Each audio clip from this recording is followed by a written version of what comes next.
Let me ask unanimous consent that all members may have 5 legislative days in which to revise and extend their remarks and include extraneous material on the subject of our special order tonight. Without objection. Thank you very much. First, I want to thank you, Mr. Speaker, for yielding, and also to the chair of our Congressional Black Caucus. I want to thank Chairwoman Bass, who has helped us organize this tonight, and for her leadership of the Congressional Black Caucus.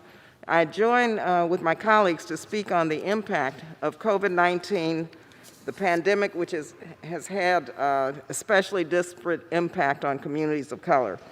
First, again, let me thank Chairwoman Bass, Chairwoman Chu, Castro of the Tri-Caucus, as well as Representatives Kelly, Holland, and Davids for working together to ensure that we address the disproportionate effects of the COVID-19 pandemic on communities of color, also to Congresswoman Sylvia Garcia.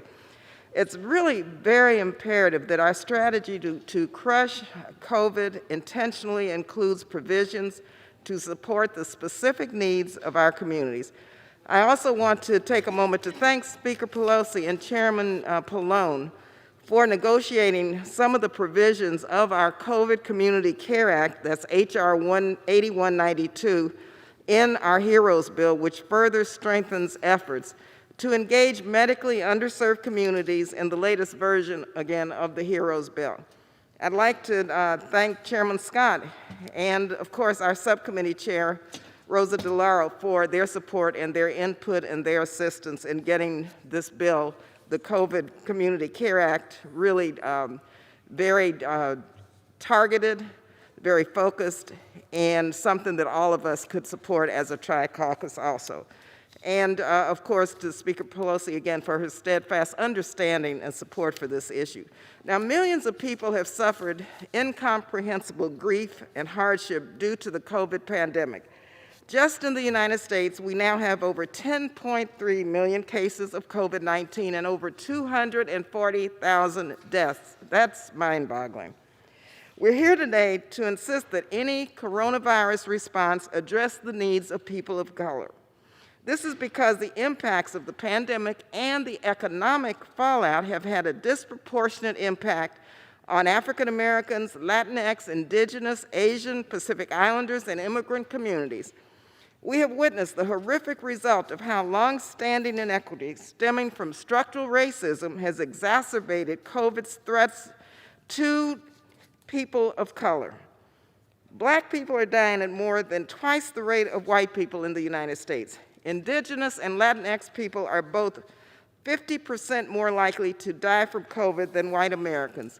Between January and July, the AAPI death rose 35% compared to an increase of 9% for white Americans.